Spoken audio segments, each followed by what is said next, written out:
నమస్తే, నా పేరు సుమలత. వైజాగ్ లోకల్ న్యూస్ వార్తలకి స్వాగతం. వార్తల ముందుగా ముఖ్యాంశాలు.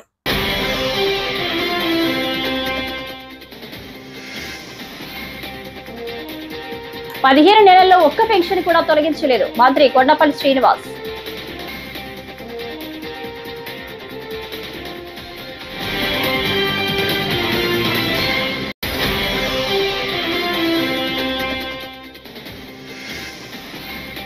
రైతు సంక్షేమాన్ని పూర్తిగా గాలికి వదిలేసిన చంద్రబాబు, కాకాని గోవర్ధన్ రెడ్డి.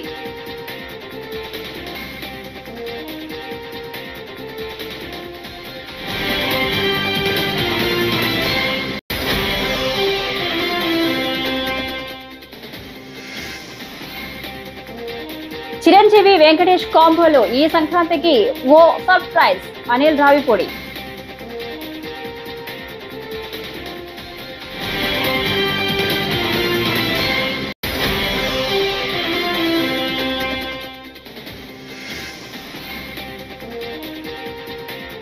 గురజాల నియోజకవర్గంలో కూటమి నాయకులు చికెన్ నంద, కాసు మహేష్ రెడ్డి ఆగ్రహం.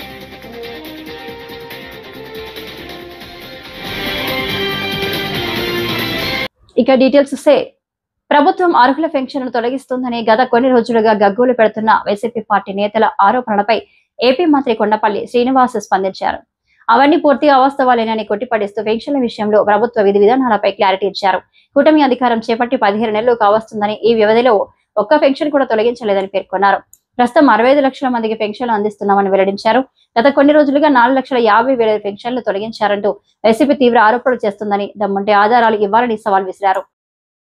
దివ్యాంగుల పెన్షన్స్ లో 3,000 నుంచి 6,000 చేశాము, 5,000 నుంచి 15,000 చేశాము. అయితే గత ప్రభుత్వం ఏర్పడిన కొద్ది రోజుల్లోనే కోనసీమ జిల్లాలో అలాగే కడప జిల్లాలో కలెక్టర్కి వచ్చినటువంటి ఫిర్యాదుల మేరకు అక్కడ ఉన్నటువంటి కలెక్టర్స్ వెరిఫికేషన్ చేయగా గత గవర్నమెంట్ లో చాలా బోగస్ డిజేబిలిటీ సర్టిఫికేట్స్ ఇష్యూ చేశారని, దానివల్ల అనర్హులు చాలా మంది డిజేబిలిటీ పెన్షన్స్ తీసుకుంటున్నారనే విషయం వెలుగులోకి వచ్చింది. అప్పుడు గౌరవ ముఖ్యమంత్రి గారు ఇది ఎంతవరకు కరెక్ట్ అన్నది ఒక విశ్లేషణ చేయమంటే, వికలాంగుల పెన్షన్ గత 5 సంవత్సరాల్లో సుమారు 2,07,000 మంది కొత్త మందికి ఇవ్వడం జరిగింది. అంతకు ముందు ఉన్నటువంటి నెంబరు 6 లక్షలు. 15 సంవత్సరాలుగా 6 లక్షలు ఉంటే కేవలం 5 సంవత్సరాల్లోనే 2,10,000 పెన్షన్స్ కొత్తగా ఇవ్వడం జరిగింది. ఎందుకు అలాగే ఇవ్వడం జరిగింది అనేది విశ్లేషణ చేయగా, చాలా అనర్హులకి గత పరిపాలనలో అనర్హులకి చాలా మందికి పెన్షన్స్, వికలాంగుల పెన్షన్ సర్టిఫికేట్స్ ఇవ్వడం జరిగింది అనేది వెలుగులోకి రాగా, మేము మొత్తం అన్ని సర్టిఫికేట్స్ ని కూడా వెరిఫై చేయమని గౌరవ ముఖ్యమంత్రి గారు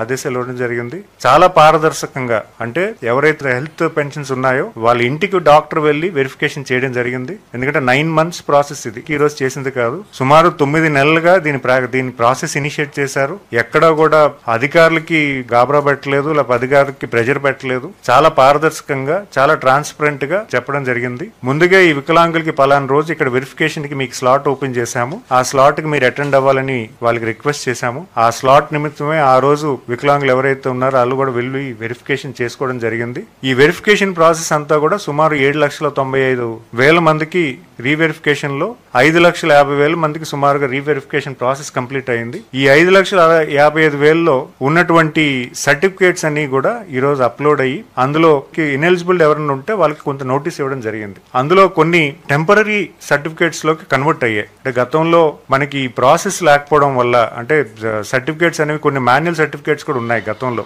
యాక్చువల్ గా డిజేబిలిటీ యాక్ట్ అనేది 2016లో వచ్చింది. అది అంతకు ముందు ఉన్నటువంటివన్నీ కూడా manual certificates. So manual certificates అన్ని కూడా కొన్ని టెంపరరీ సర్టిఫికేట్స్ కింద కన్వర్ట్ అవ్వడం జరిగింది. కానీ వాళ్ళకి ఎలిజిబిలిటీ ఉంటే మాత్రం, వాళ్ళకి 40% కన్నా ఎక్కువ ఉంటే మాత్రం వాళ్ళకు కూడా అర్హుల్లో కలపమని చెప్పి మన గౌరవ ముఖ్యమంత్రి గారు నిన్న మాకు అందరికీ కూడా ఆదేశాలు ఇవ్వడం జరిగింది. సో వాళ్ళు కూడా కన్సిడరేషన్ చేస్తూ రేపు పెన్షన్ వాళ్ళకి ఆగకుండా చేయడానికి కూడా మేము కార్యాచరణ చేస్తున్నాము. సినీ నటుడు మంచు మనోజ్ తన సతీమణి మౌనికతో కలిసి శ్రీ సత్యసాయి జిల్లాలో సందడి చేశారు. అమరాపురం మండలం హేమావతి గ్రామంలోని హెంజేరు సిద్ధేశ్వర స్వామి ఆలయాన్ని ఆయన దర్శించుకున్నారు. స్థానిక ఎమ్మెల్యే ఎంఎస్ రాజు, మనోజ్ దంపతులకు స్వాగతం పలికారు. అందరూ సిద్ధేశ్వర స్వామి ఆలయంలో ప్రత్యేక పూజలు నిర్వహించారు. మనోజ్ ను ఆయన అభిమానులు, కూటమి నేతలు గజమాలతో సత్కరించారు.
అనిల్ రావిపూడి దర్శకత్వంలో మెగాస్టార్ చిరంజీవి నటిస్తున్న చిత్రానికి మన శంకర వరప్రసాద్ గారు అనే టైటిల్ ను ఖరారు చేశారు. మెగాస్టార్ పుట్టినరోజు సందర్భంగా ఆ చిత్ర బృందం ఈ రోజు టైటిల్ గ్లింప్స్ ను విడుదల చేసింది. అనంతరం అనిల్ మాట్లాడుతూ చిరంజీవి అసలు పేరు శివశంకర వరప్రసాద్ ను కాస్త మార్చి మన శంకర వరప్రసాద్ గారు అని పెట్టాం. టైటిల్ గ్లింప్స్ వీడియోకు వాయిస్ ఓవర్ ఇచ్చినందుకు విక్టర్ వెంకటేష్ కు థ్యాంక్స్. ప్రస్తుతానికి ఆయన వాయిస్ మాత్రమే విన్నారు. త్వరలోనే ఆయన సినిమాలో ఎంట్రీ ఇవ్వనున్నారు. చిరంజీవి వెంకటేష్ కాంబో ఎలా ఉంటుందో ఈసారి సంక్రాంతికి సర్ప్రైజ్ తో చూస్తారు. చూస్తూ పెరిగాను నేను. సో నాకు బాగా నచ్చిన సినిమాలు రౌడీ అల్లుడు, ఘరానా మగుడు, గ్యాంగ్ లీడర్ నేను చాలాసార్లు చెప్తూ వచ్చాను. సో ఆయన కమ్బ్యాక్ తర్వాత మళ్ళీ అలాంటి ఒక చిరంజీవి గారి ఒక మెగా స్వాగ్ ఎలా ఉంటుందో చూడాలి నాకు ఎప్పుడూ కోరుకుండేది. సో నాకు ఎప్పుడు ఒక ఆపర్చునిటీ వస్తాను వెయిట్ చేశాను. ఫైనలీ నాకు ఒక అవకాశం వచ్చింది. నేను ఏదో ట్రై చేశాను, బట్ మీ అందరికి బాగా నచ్చింది అనుకుంటున్నాను. సో ఒకటి మాత్రం చెప్పగలను, ఈ సినిమాలో చిరంజీవి గారిని మీరందరూ ఎలా చూడాలనుకుంటున్నారో అలా సంక్రాంతికి రెండింతలు చూస్తారు. అదైతే నేను మీకు చెప్పగలను. సో పాటలు, ఎంటర్టైన్మెంటు అన్నీ చాలా బాగా కుదిరాయి. అండ్ టైటిల్ కూడా ఈరోజు ఇక్కడ అనౌన్స్ చేయడం జరిగింది మనం గ్లిమ్స్తో పాటు.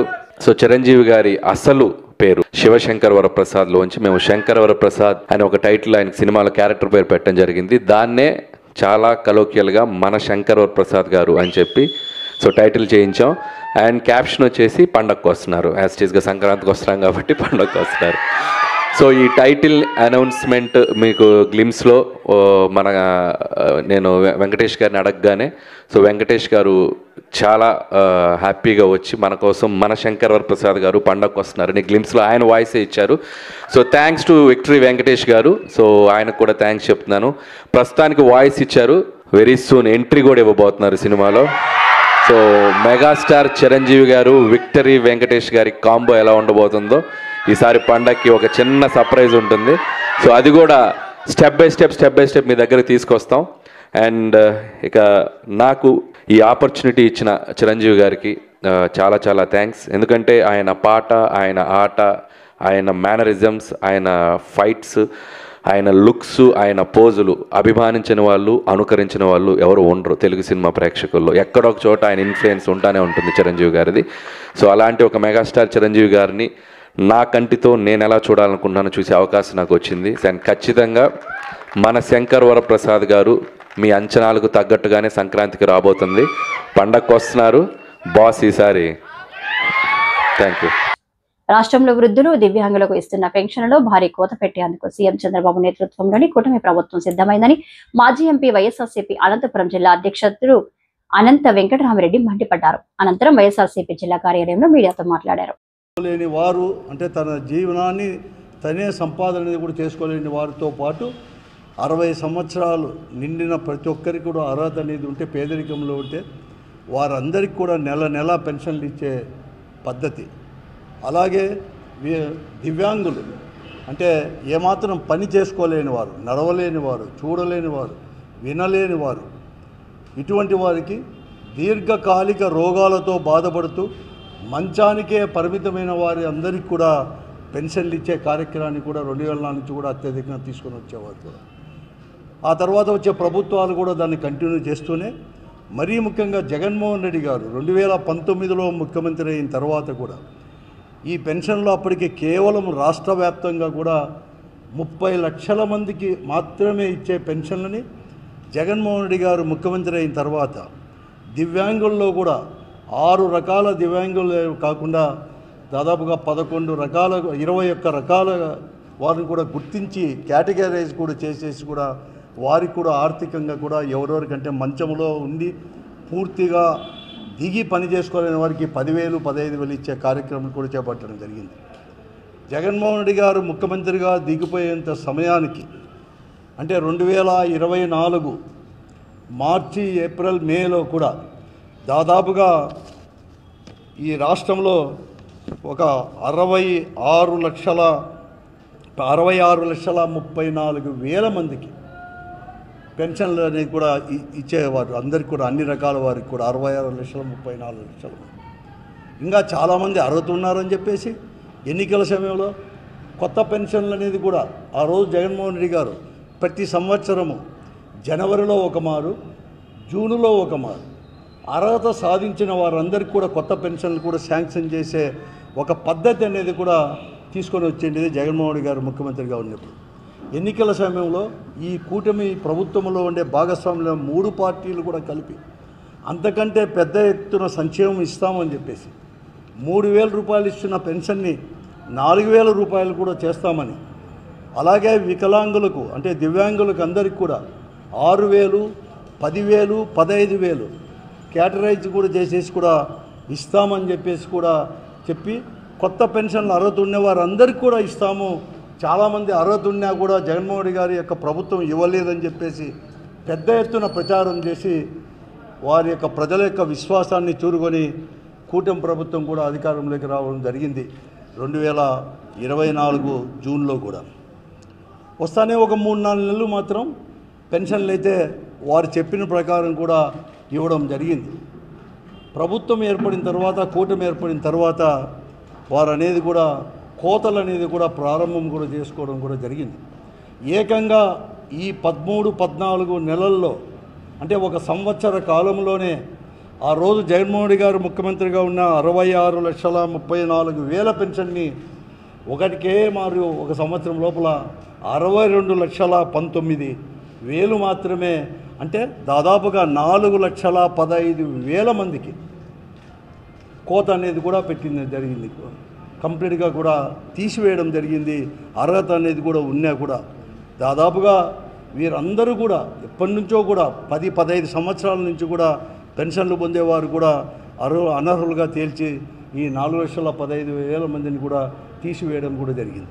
అదే కాకుండా ఈరోజు ఈ దివ్యాంగులకు ఏదైతే 6,000 ఇస్తామని మంచం నుంచి కిందికి కదలలేని వారు.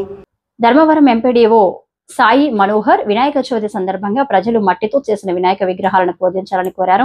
శుక్రవారం తన కార్యాలయం వద్ద సిబ్బందితో కలిసి అవగాహన కార్యక్రమం నిర్వహించిన ఆయన రంగులతో కూడిన విగ్రహాలను నిమజ్జనం చేయడం వల్ల నీరు, పర్యావరణం కలుషితం అవుతుందని తెలిపారు. పర్యావరణ పరిరక్షణకు మట్టి వినాయకుల పూజ అత్యంత ఆవశ్యకమని ఆయన సూచించారు.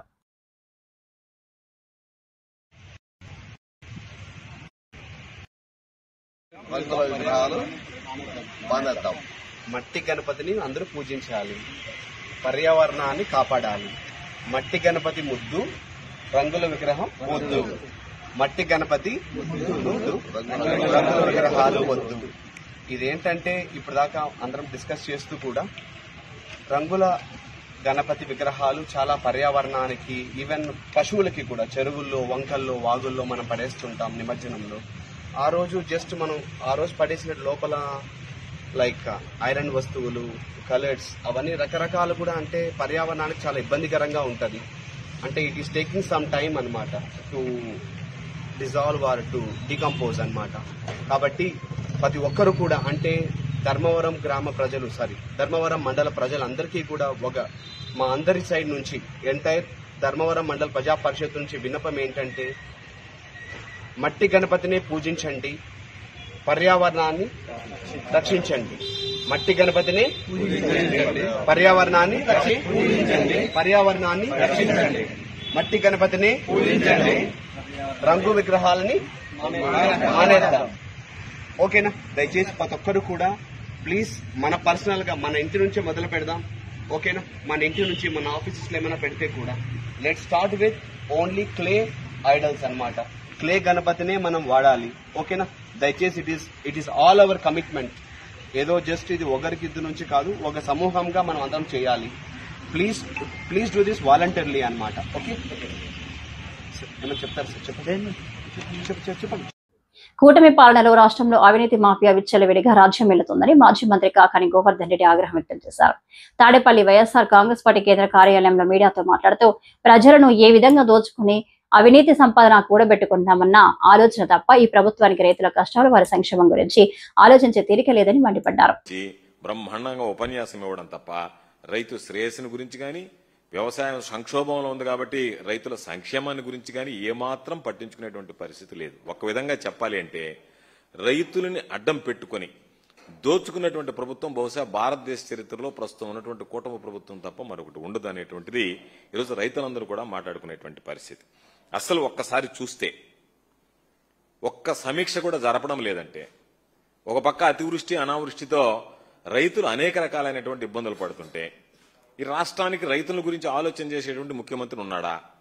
అసలు వ్యవసాయ శాఖ మంత్రి ఉన్నాడా? ఒక శాఖను నిర్వహిస్తున్నాడా?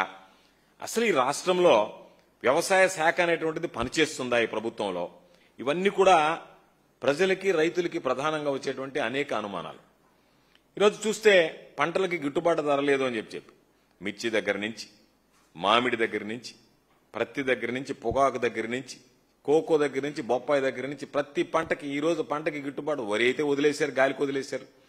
మిగతా పంటలకు సంబంధించి ఎక్కడా కూడా గిట్టుబాటు ధర లేదు అంటే కనీసం స్టేట్మెంట్లు ఇవ్వడం, కొన్ని పత్రికల్లో అనుకూలమైనటువంటి పత్రికల్లో ఆహా ఓహో ఏదో జరిగిపోయిందనేటువంటి భ్రమలు కల్పించడం తప్ప ఎక్కడైనా ఈ ప్రభుత్వం రైతుల గురించి పట్టించుకుని రైతులను ఆదుకున్నటువంటి పరిస్థితి కనిపిస్తుందా?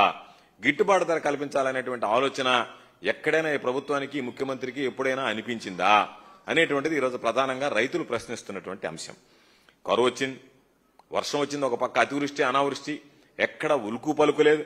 అసలు ఏమి జరిగింది అనేటువంటిది కానీ, ఎక్కడ ఎంత పంట నష్టం జరిగింది, ఏ విధంగా రైతులను ఆడుకోవాలనేటువంటి ఆలోచన కానీ లేదు, కొన్ని దగ్గరలో వర్షాభావ పరిస్థితుల్లో రైతులు పంట దెబ్బతిన్నటువంటి పరిస్థితుల్లో వాళ్ళని ఏ విధంగా అండగా నిలవాలనేటువంటి ఆలోచన కానీ, ఒక సమీక్ష కానీ, దాని మీద ఫలితాలు కానీ, ఏ విధంగా రైతును ఆదుకోవడానికి ఉన్నటువంటి యాక్షన్ ప్లాన్ కానీ, ప్రత్యామ్నాయ ప్రణాళికలు కానీ ఏమీ లేకుండా, ఏమీ పట్టించుకోకుండా ఎప్పుడో ఒకసారి ఒక సమావేశం పెట్టి రైతుల గురించి బ్రహ్మాండంగా మాట్లాడడం, పోగొట్టడం, వెళ్లిపోవడం, అనుకూలమైనటువంటి మీడియాలో పత్రికలో రాయించుకోవడం తప్ప రైతుల గురించి ఈ ప్రభుత్వం కనీసం సమీక్షించేటువంటి పరిస్థితులు కూడా లేకపోవడం అనేటువంటిది దుర్మార్గం అనేటువంటి విషయం.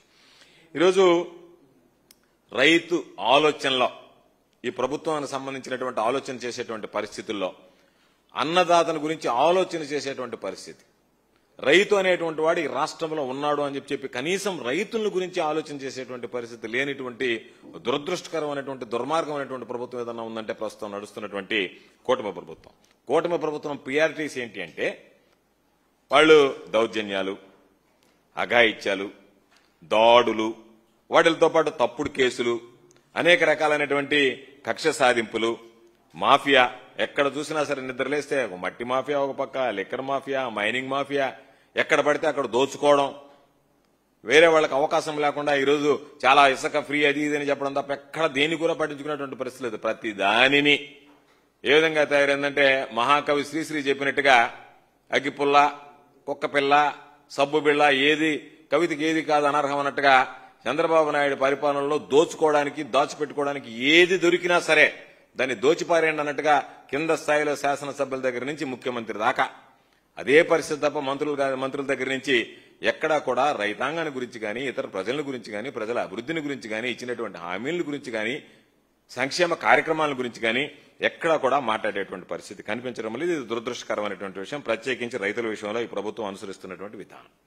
పోతే ఈరోజు యూరియాకి సంబంధించి, యూరియా కొరతకు సంబంధించి మొట్టమొదటిసారిగా చాలా సంతోషపడ్డాను నేను. ఎందుకంటే పచ్చపత్రికలు చంద్రబాబు నాయుడుకి అనుకూలంగా ఉండేటువంటి మీడియాలో కూడా ఈరోజు ప్రధానంగా రాశారు ఎరువులు ఏమైనట్లు, ఏ విధంగా పక్కదారి మళ్ళతున్నాయనేటువంటిది కూడా ఈరోజు పాపం రోజు చంద్రబాబు నాయుడుకి సంబంధించినటువంటి కూటమి ప్రభుత్వానికి సంబంధించి నిద్రలేస్తే బాకా ఊదేటువంటి ఈ పత్రికలు కూడా ఈరోజు పాపం మరీ మనల్ని ఈ విధంగా రాయకపోతే అసలు నా పత్రిక చదవరేమో, చూడరేమో, రైతులు తగలబెడతారేమో అనేటువంటి అనుమానం వచ్చిందేమో తెలియదు కానీ ఎరువులు ఏమైనట్లు అని చెప్పి రాశారు. ఒకసారి ఎరువులకు సంబంధించి చూస్తే ఈరోజు శ్రీకాకుళం, విజయనగరం, అనంతపురం, అదేవిధంగా అన్నమయ్య, నంద్యాల, సత్యసాయి, కృష్ణా, ఎన్టీఆర్ జిల్లాలకు సంబంధించినటువంటి వాటిలో సమస్య ఎక్కువగా ఉంది. కారణం ఏమిటి? వర్షాలు పడ్డాయి. వర్షాలు పడిన వెంటనే రైతులు బూస్టర్ డోస్ వేస్తారు, లేకపోతే పంట దిగుబడి తగ్గిపోతుంది, నాణ్యత దెబ్బతింటుంది. కాబట్టి ఆ బూస్టర్ డోస్ వేసుకోవడానికి ఈరోజు మీరు యూరియా ఇవ్వకపోతే, యూరియా అందచేయకపోతే రైతులకు సంబంధించినటువంటి పంటకు సంబంధించి అసలు ఫలితాలు, నాణ్యత అన్ని దెబ్బతిన్న తర్వాత రైతు కుప్పకూలిపోయేటువంటి పరిస్థితి ఏర్పడుతుంది. కాబట్టి రైతులకు సంబంధించి కొన్ని దగ్గరలా మధ్యస్థంగా అవసరమన్నా ఇవ్వలేకపోతున్నారు, తీవ్రమైనటువంటి ఒక్కొక్క దగ్గర కొరత ఏర్పడేటువంటి పరిస్థితి ఏర్పడింది. దీని అన్నిటికీ కారణం ఏంటి అంటే ఒక్కసారి ఆలోచన చేస్తే ప్రైవేటు దుకాణాలకి, ప్రైవేటు వ్యక్తులకి కట్టబెట్టడం వల్ల బ్లాక్ మార్కెట్ లో ఈరోజు మీరు చెప్పినటువంటి మెగాస్టార్ చిరంజీవి పుట్టినరోజు పురస్కరించుకుని Telugu television digital media technicians workers federation ఆధ్వర్యంలో మెగా రక్తదాన శిబిరం నిర్వహించారు. చిరంజీవి రక్తనిధి కేంద్రంలో పలువురు టీవీ ఆర్టిస్టులతో పాటు సుమారు 300 మంది రక్తదానం చేశారు. నటి వ్యాఖ్యాత ఉదయ భాను ముఖ్య అతిథిగా హాజరై ఈ శిబిరాన్ని ప్రారంభించారు. నటుడు ఉత్తేజ్ తన మయూఖ టాకీస్ శిక్షణ కేంద్రంలో 30 మంది విద్యార్థులతో హాజరై రక్తదానం చేశారు. రక్తదానం చేసిన వారికి శ్రీజనని ఆగ్రో ఫుడ్స్ సంస్థ తరపున ఉచితంగా స్నాక్స్ అందించారు. ఎన్నో లక్షల మందికి ప్రాణాన్ని అందజేస్తుంది రక్తం అనే బ్లడ్ బ్యాంక్ ద్వారా. అలాగే ఎంతోమందికి చూపుని అందిస్తుంది. ఇది ఒక గొప్ప యజ్ఞం. అందరూ మెసేజ్ పెట్టాను, అరే బలవంతం లేదు, స్వచ్ఛందంగా సత్యంగా సంతోషంగా ఎవరు వస్తారు చెప్పండి అనగానే దాదాపుగా ఒక 30-40 మంది టక్ టక్ టక్ టక్ అని సంతకాలు చేశారు. సో అందరం కలిసి బ్లడ్ ఇవ్వడానికి వచ్చాం. సహృదయం ఉంటే చాలు, ఇంకా వేరే మనం వెళ్ళి లక్షల కోట్లు ఖర్చు పెట్టక్కర్లేదు పక్కవాడికి సహాయపడడానికి. సో అలా అన్నయ్య చేస్తున్న ఈ గొప్ప యజ్ఞంలో ఎంతో హృదయ సంస్కారం ఉన్న, హృదయ వైశాల్యం ఉన్న ఈ యజ్ఞంలో మేము అందరం పాల్పంచుకునే best wishes to him. So మనం ప్రాణంగా ప్రేమించి మన మెగాస్టార్ చిరంజీవికి ఇంకొకరి ప్రాణం కాపాడే పని చేస్తే వారికి అంతకంటే బెస్ట్ గిఫ్ట్ ఇంకోటి ఉండదండి. సో మనం అందరం పాల్గొని 300 మంది మేమే ఆశ్చర్యపోయాం. ఇంతమంది ఇస్తారు అనుకోలేదు, ఆశ్చర్యపోయాం మేమే. అంత చక్కటి కార్యక్రమం జరుగుతుంటే ఈ చక్కటి కార్యక్రమాన్ని విజయప్రదం చేయడానికి ఆశీర్వదించడానికి వచ్చిన గెస్టులందరికీ పేరు పేరున మరొకసారి ధన్యవాదాలు తెలియజేసుకుంటాం. ఉద్యోగ ఉపాధి కల్పన కోసం యువత పరిశ్రమను అనుసంధానించేలా కూటమి ప్రభుత్వం ప్రతిష్టాత్మకంగా తీసుకురానున్న నేపథ్యం పోర్టల్ను దేశానికి రోల్ మోడల్ గా నిలిచేలా తీర్చిదిద్దాలని మంత్రి నారా లోకేష్ అధికారులను ఆదేశించారు. శుక్రవారం ఉండవల్లి నివాసంలో నైపుణ్య విభాగం అధికారులతో నిర్వహించిన సమీక్షలో ఈ ఆదేశాలు జారీ చేశారు. పోర్టల్ను మెరుగ్గా తీర్చిదిద్దేందుకు చేపడుతున్న చర్యలను అధికారులు పవర్ పాయింట్ ప్రెజెంటేషన్ ద్వారా వివరించారు.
అనకాపల్లి జిల్లా చీటికాడ మండలం కట్టువాని అగ్రహారం సమీపంలోని బొడ్డేరు నదిపై ఉన్న వంతెన కుంగింది. వంతెన దిగువ ఓ కుంద విరిగిపోయింది. దీంతో వంతెన కుంగిపోయి ప్రమాదకరంగా వేలాడుతుంది. దీంతో వంతెనపై రాకపోకలు పూర్తిగా నిలిచిపోయాయి. చీటికాడ బుచ్చయ్యపేట మండలానికి చెందిన దాదాపు 15 గ్రామాలకు రాకపోకలు నిలిచిపోయాయి. కుంగిపోయిన వంతెన ఏ క్షణంలోనే కూలిపోయే అవకాశం ఉందని స్థానికులు ఆందోళన వ్యక్తం చేస్తున్నారు. ఇటీవల కురిసిన వర్షాలకు నదిలో ఉధృతంగా వరద నీరు ప్రవహించడంతోనే వంతెన కుంగిపోయింది. 2011లో విశాఖ డైరీ స్థానిక పాడి రైతుల సహకారంతో ఈ వంతెనను నిర్మించారు.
మైలవరం ఎమ్మెల్యే వసంత కృష్ణ ప్రసాద్ శుక్రవారం కొండపల్లి మున్సిపాలిటీలో హైస్కూల్ వద్ద నుంచి ఎర్రబ్రిడ్జి హైవే వరకు 43.45 లక్షల 15వ ఆర్థిక సంఘం నిధులతో నిర్మించనున్న సిమెంట్ రోడ్డు నిర్మాణానికి శంకుస్థాపన చేశారు.